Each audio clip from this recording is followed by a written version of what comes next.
It said it It'd be was not a interesting to see routine what the sample. It was a follow-ups special are. sample. So that'll be reviewed by the state, and most likely, I presume they would send it to the Right, state. so it could be historic stuff. I've always wondered what's coming out of the cemetery. That, as we know, that was always a question too, So for where- previous issues. But, yeah, I have no idea where the well is, do you? Nobody seems to know here, so. Wherever it may be, I know there's very limited water sources in the ledge. Mm-hmm. They had to drill 900 feet for one of the wells on North Main Street. Well, because there's a sledding hill, there's a Yep. little sledding hill right at, So if they have a very, very deep well, they could be drawing from any fissure, you know. It's, since I've been here, we've always been studying this area.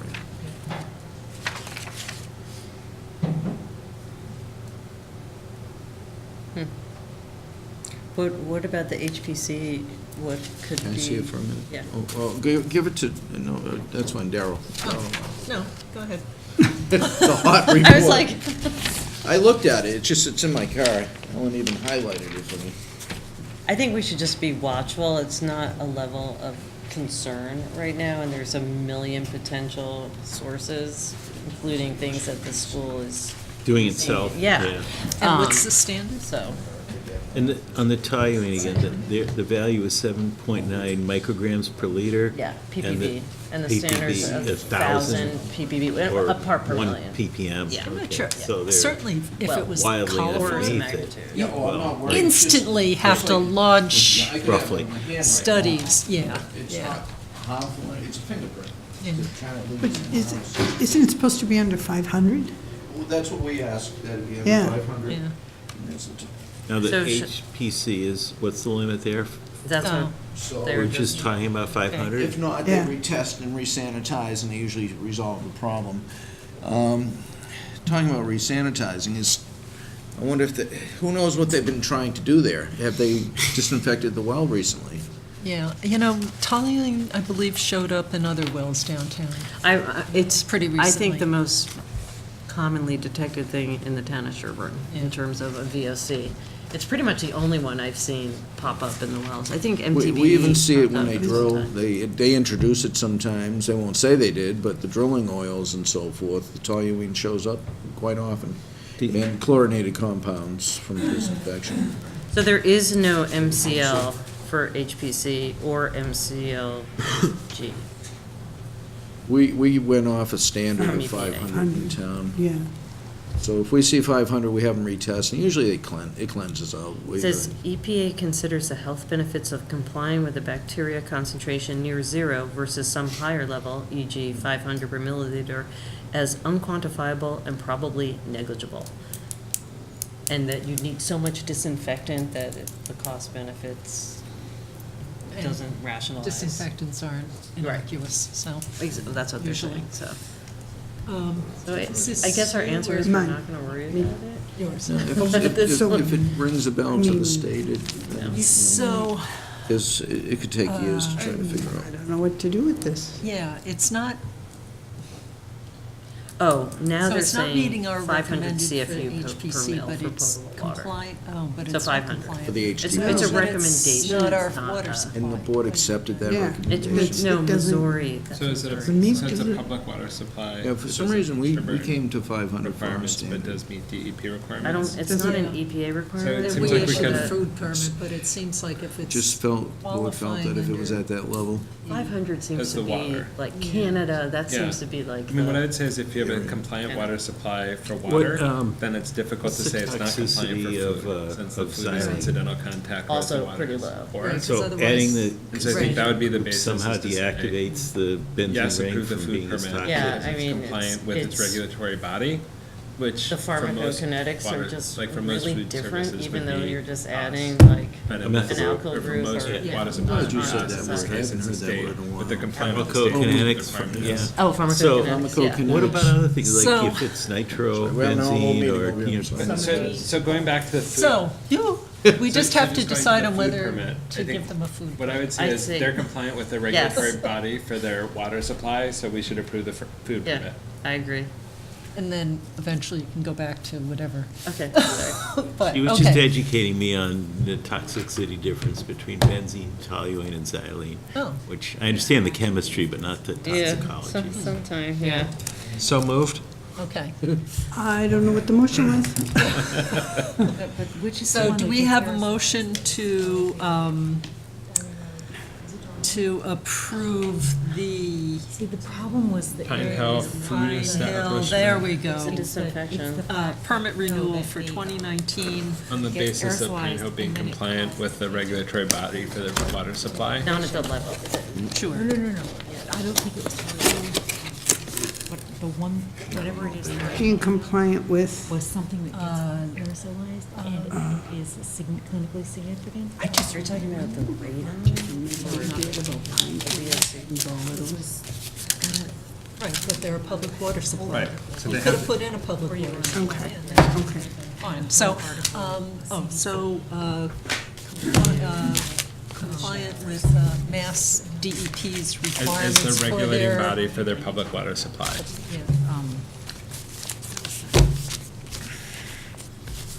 Okay. All right, so, Do we require any additional testing or anything? No We additional don't testing? regulate the water supply. Was it the? So then why do we require them to do testing? But Or we do for the other food That permit. was So now we're like, you had I to think do- they're just handing us the testing that they do anyway. No, are they not? No, well, there's additional testing that we require. So there's so other, it's- Well, toluene's not a percentage. I mean, Yeah, I still think no, I don't think it given wasn't that called- the I was trying ultimate to remember what it control was. over that. okay. If water water's the supply in question, then general. the water's regulated by somebody and they're compliant with that somebody. Right, and we'd require a sodium posting, right, if it was But- high but on it's sodium, not. but it's not. Mhm. So would we Yeah. require anything different because of this? I don't think so. Would we like to advise If them? they, but if they had a to- public water supply, yeah. So if they had a public water supply and a sodium that was in excess, we would require them to post the sodium. But the state dictates what they have to do as a public water supply. But I think what Daryl said is if you had a public water supply for whom the sodium, I mean, I guess for me, I would say if they're, What one are we Are you talking talking about about? sodium or no, toluene? I think she's just thinking about consistency. So like, how do you decide which thing you? Because there's, the posting is if you exceed the secondary SMCL, because it can cause adverse effects on people who have high blood pressure. Yeah. This is below, the toluene is way below. Well, or you But could it's argue and above say, our, but I think you could also say if you Yeah, were. but we can't regulate a public water supply. Right. but I don't know that the, If that there's an A food apartment, permit. public water supplies, they have to report on water Quality, quality. yes, to the But public. do they have to do anything special when it hits 28 for sodium? For the So, in state. which case, we are saying our regulation is making you do something extra that you wouldn't have to do otherwise. But I might almost assert that, So- like, for me, No, no, if no, you had a but- public water supply and you're compliant, then Yeah, I I don't think think we like, I can do wouldn't that, post the Daryl. sodium. We have no jurisdiction to, our regs don't apply to a public water supply. Except we've been Except doing for it to peop- issue No, food permits, it's to not post true. notices to people about the sodium they may be consuming. If it's in excess of a affects- secondary MCL, though. But I don't know what this secondary MCL is- is for sodium. It's 2. sodium is not, 2 milligrams per liter. Really? Yeah. the thing about sodium is that if you have, it needs to be posted because the people who are at risk are people with renal impairment. I Everyone understand, I'm else- not debating right, that at yeah. all. Right. We're just debating it on strictly whose regulation takes precedent. See, I think that Because we have no, what's our recourse? Because since we're not regulating them, we can't make them do something. But I think Right? she's saying in the context of our food permit, like, where the. Okay, but what are we gonna No. post? No, I'm not saying we Yeah. should post, I think that's a question. My 2 cents is I don't think we post, I think we say they're compliant with the regulatory body, but for me, Because the issue is a public health issue, it's no, not. no, but their There is regulatory no body public is saying, health issue. but we actually don't adjudicate it, like, their regulatory body is the Yeah. determinant of whether it's a public health issue, that's why it's their regulatory body, and they've said it's not. Do we know if other towns post for sodium the same way we do? I think so, I think some do, yeah. No, Some, they but- don't. I don't know if they all do, I don't know.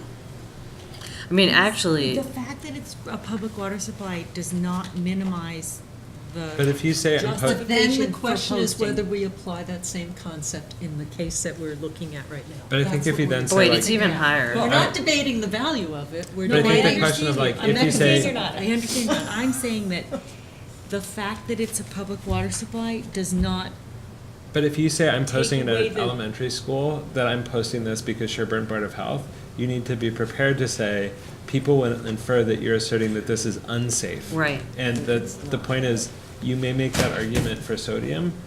If we're not prepared to make that argument for this, one should be cautious about posting, since we're not the regulatory body to adjudicate the safety of Pine Hills water. Like, it doesn't seem like we should. Okay, so I that's an think that interesting we way to have, look at it. we have some responsibility for educating people and for looking out for. But like, if you the go to a bunch greater of good, parents of which parents, has to like do- I've Okay, got two but kids there, like, if there- you say, there's- hey, there's toluene there are- here, and there's no guidance, that is not a thing that people They're go like, oh, literally thank goodness, like- thank you for letting me know, there's But gonna be, but our role is to There are reassure them. but we And can't, if- like, We can reassure them. They're But if we're 300 saying we're times below posting- the standard, so what are we gonna say? if Like, we're posting it to say, they're hey, we way just want to below let you the know this was EPA above, number? but it's totally fine, just don't post. Like, if you say it's a risk, then you need to post. If you say it's not a risk, don't introduce confusion by posting. And not only that, if you're gonna say it's a potential health concern, what's the remedy? And then what can we make them do? Because they're a publicly regulated water supply. Yeah. So you're basically making people upset, but you're not giving any avenue for recourse, because we can't force them to do something as a public water supply that the state doesn't. Right, but a person Require can them. make it their own choice to. But like how, To drink the water. Well, I think any parent can tell their kid, I don't want you drinking the water fountains. Oh, but Mom, there's nothing above standards. I don't want you. Any parent has a right to say that, but Right. that's not what we're talking about, I don't think, so. Yeah. Although the state does require posting of lead and copper results for public water Started supplies, down. Right. even if they are not above. Okay, But so. if they Just, don't- right. I'm just throwing it Yeah, out there. But- but Mass, they don't- Mass DP says 20 mgs per liter for sodium, by the way. Yes, okay. It's a guideline, though, it's not a. Right, but see, I don't think So by I'm just posting, saying you're that not we have to saying that recognize it's- that we're treating these two issues differently then. We're having. But we're But we only have a requiring. guideline to point to. Exactly, But we're only posting, requiring I the don't think posting you if should only post if it it's if above the guideline. I don't think Yeah. you should only Agreed. post if it's abnormal. I think you post it and say, this is the guideline, and look, here's lower than the problem. No, I No. totally disagree. Yeah. Totally disagree. I think you're completely I think you're confusing asking people and people- alarming right, I them think for no you're- reason. I think people, like, if you're like, I turned the alarm on my car just to let you know where it was and everything's fine. It's cool, my alarm, I just turned it on. Doesn't make you feel reassured, you're sort of like, well, why is it beeping and the lights are flashing? Okay, You're but like, if "No, no, somebody that's cool, that's has, what it does." you know, if you don't have diabetes, or you do have diabetes, your blood glucose might be abnormal or normal. So why would it be abnormal? Well, you didn't- Why would it be I bad did. to tell No, people you that didn't. their levels Yeah. are normal? Because I think when people say, hey, let me tell you something about your health, isn't a neutral statement, I think, especially when it comes to people and their kids, and their worry and their fear about exposures, like, it's not trivial. But that's why you say, this is our level, and that's normal. So it sounds like as a, Below We the still risk have level. budget yeah. and 24 So North what do Main we and need, is signing there and anything a else we need few to other do for Pine things. Hill? So, Or we- I just want to know, hold you on, have to but we had a approve it. motion, we haven't Right. voted. Yeah, We don't always have to vote unanimously, Right. so let's just see where it all comes Right. out. And, and so I think right now we are because I not don't think requiring anyone's posting, and it, mind is shifting, Yeah. you know, Yeah. from where they are. So, all those you in made the fa- motion, Yeah. I'll second. We had a lot of discussion, but any one last thing? Okay, all those in favor? Aye. What are we voting on? Opposed? The, Whether To to approve. the food approve. permit. But you can give me No. the, So To we're approving- approve on the basis of being compliant with Mass DEP requirements for their public water supply and no further testing required. so we are not voting on requiring- the posting or We, not. we're There's not no posting, posting. we are voting on No no posting. You're posting. saying no And so further if you vote aye, requirements. you're voting to say, I want to approve it with no posting. If you vote With nay. no posting? No posting. Posting is not what was included in the No, motion. And so if you felt like I have to have posting to vote for it, then you would either vote nay or abstain. because we're approving it, we didn't make it conditional to anything. I'm happy to approve it, but I think that there is a law that says you have to post it. Nope. No, there's no law. For What do you, public water supply. no, no. Then we are not the body. Yeah. We feel that That's the law exists for deep. public water supply. There you go. There are consumer So- confidence It's not reports it's that not my get personal issued. opinion, but- I really could care less if it's posted, I just No, for understand. what? No, but I We're think- talking about We have to HPC and post the toluene. sodium. Toluene was almost The sodium. 1,000 Is times that the below only- the That's the only one. It MCL. doesn't need to be posted. HPC, there is no standard. Yeah. So what are you Well, I saying needs to be think there posted? has been a requirement for posting if it's sodium. But Yeah. but that's But not what we're I think talking this is a about. question that Okay, we're I'm not Yeah. saying my personal opinion, I'm just saying I thought that there was a regulation. Right. There And is it- for Posting- sodium. For sodium, Yeah. we're not talking about Okay, sodium. sorry, I misunderstood, but Okay. that's why I It's okay. wanted you to repeat the That's question, what because I I thought. wasn't sure what exactly we were voting on. So did I we just vote? want to know the Did we words not of vote? Haven't voted yet. So can we vote? Okay, so, all right. I thought we voted. Or, yeah, Rebecca hasn't voted. Okay, so, I'm may- in favor of issuing the permits. Okay, so I just fine. didn't know the words of what we're voting on, since it's very specific. Okay, so, budget. does this only need And then we still No, have, she and we're gonna said we talk all about have to sign 24 it. North Main, Ellen just to said say we what's all going sign it, on. but Yeah, she briefly. puts her Can we- signature up Maybe on can we just do top. the 20, I feel like the Sure. 24 North. Extra Okay. special. So can we just, Goodness. 24 North Main. we just wanna, so it sounds like the property owner said, hold off on this, I'm waiting for it. Separately, there's a communication that the salon is shutting down, although we haven't Yeah, I heard that saw from the that. property owner. Yeah, it was on next Right. door. yeah, it was on next door. And so, in terms of next steps for us, is there anything else we need to do as a board, or we're just passively waiting? He said that he wants to put it on the next agenda, right? Right. Yes, so I Okay, think so we're I think waiting, and I don't know if anyone got a chance to see the floor plan, which I could not interpret what some of the features Well, of I that also- were, and all that happened is that the word bedroom came off, and the room is still there. Exactly. So, He it's doesn't not. seem to get it yet. And there's a requirement in town that any residence has to have at least 3 bedrooms. yeah, we talked about that, and this is a know different Mixed that. use. But there are some other It's a apartments in minimum town code, that state I'm Right. not sure Title V. where I they mean, I think what we fall. specify is a So- single-family dwelling, and so this you'd say. Right, is it- it's a not mixed use. Right, it's not a Okay. single-family dwelling. I And did we see just But it might be petition in it the around point that, anyway but- if it's no longer a salon, But I But think, also, I couldn't tell if they're right? bathroom We don't features understand, attached, he like, told is us this he was really just a cutting room? down on the number Yeah. of chairs. Like, So it That's sounds- what Sherborn so said, it sounds- it's shutting down, It's so going he out needs to of just his- talk to some- us. so it sounds He like has to we'll come put it on and the explain. January, Yeah. January Yeah. agenda, more to come. Perfect. But no Actually, outstanding issues for us to When's resolve. Martin in the Luther interval. King weekend, is that weekend? In January? So, budget. Yeah. So, Oh, no, it's- Ellen prepared some very nice paperwork. I don't know, did you copy Yeah. it to everybody? Okay. Yes. That explains everything, and really, everything is, I would say, more straightforward than some of the other years where we've been reclassifying, well, we are doing a little staff reclassification, but we had a lot of other things going on in the past, and vendors, and then part-time employees, and things moving around, and things changing more dramatically. So this year's more straightforward. Anyone who wants to come to advisory when we go, usually Ellen and I go, but anyone's welcome to When come. is the advisory meeting? I think it's the Yeah, I had it. January. But I mean, what, does it happen on the 30th, I same? want to say. Yeah, I think it is 30th. Sorry. Is it And so there's always some on- guidance from what day of David the on week? this, right? No, it's when they invite you to come and present for your board. Okay, so Ellen had prepared a really nice analysis of why the current clerk is really doing administrative assistant work, and there should be a reclassification. So I sent that to the personnel board requesting a meeting. And I don't know if you got to read through the stuff, but, Yeah. so then He said we didn't need one. the town administrator Said, replied "I already saying did that it, right, but we never heard about it, in which case, if it was already authorized, there's maybe an issue of back pay, which However, would change our budget for this however, year. I looked through all, in order to go to advisory for a position upgrade, you need to bring the Personnel Board minutes that show that they voted. Oh. And that you can I find them. requested the minutes this morning, and they've never discussed the Board of Health position. They've discussed lots of other positions. Okay. The last minutes that are available are, I think, May 14th of 2018.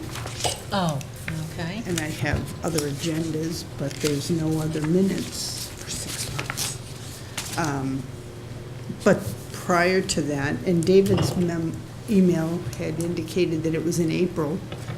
And in April, the only thing they discussed, it says the April minutes, the Assistant Town Administrator updates Personnel Board on job classifications, reviewed and finalized various definitions and portions of the plan, and approved with effective date of April 3rd.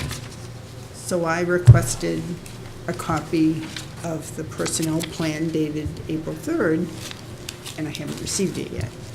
The one that's online is 2017. So, Okay. So it sounds like we're waiting on that. So maybe we but should. they never voted on the Board of Health position. Okay, so, so David, if you're agreeable, I will ask the I'm perfectly happy to go whenever you guys Personnel Board decide that to it needs to keep happen. us on their agenda. I But can't is there a remember date? when it was. Okay. January 11th, it was a Friday morning. Oh, yeah. At 9 Right, o'clock. so- A weird time. All right, I'll have to make It's- sure I can do that, but January Needs to be 11th. confirmed for 11th, or it is January 11th? it was the 11th. He gave us that time. Okay. But then, when David said everything's already done, but it sounds like we still need to go, even if it was all done, we're going to ask for more hours. Going into the calendar as we speak. Okay. What, like 7 or 7 o'clock? No, it's in the No, morning, 9 a.m. 9 a.m. Okay, fine, 9 a.m. You can tell who's retired. Doesn't make any difference. Yeah. I envy that.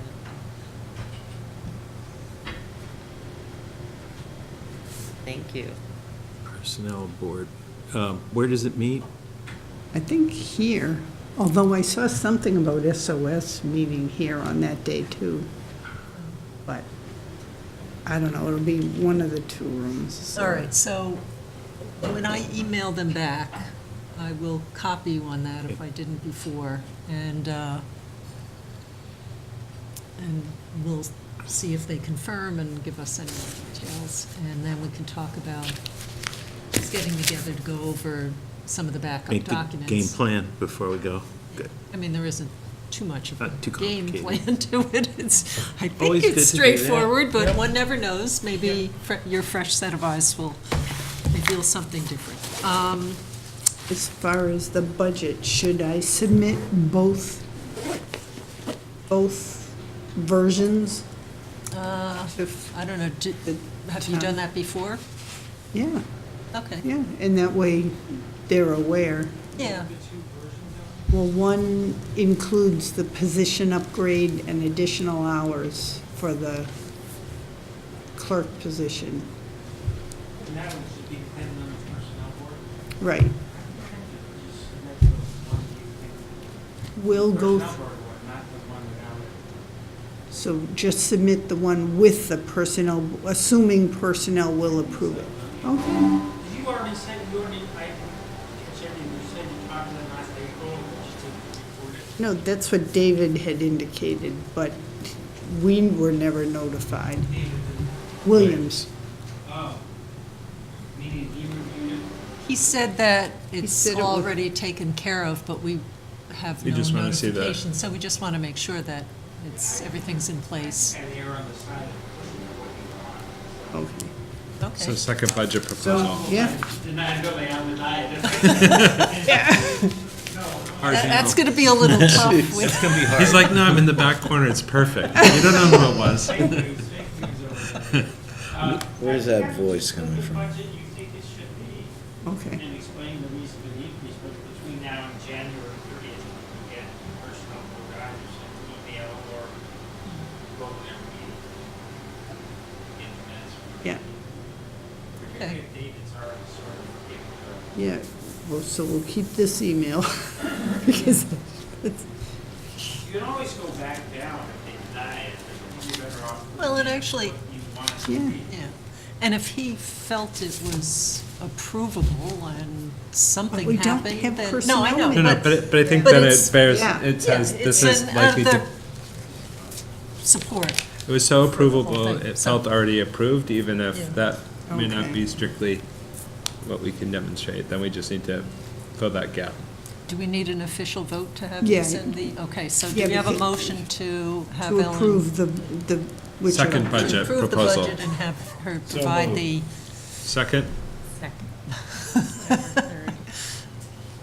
and The you're filling in proposed the budget rest. with the Yes, with- clerk position upgrade Let- and additional hours. Labeled Yes. second budget proposal.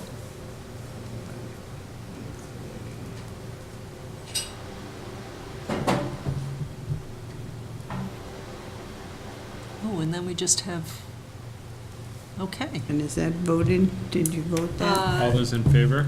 Aye. Aye. Okay, so now we just have signing of plans, warrants and payroll, and approval of our minutes. So Rick, if you'd like to, in the broadcast portion of our meeting, we'll take care of paperwork now. Thank you. Done then.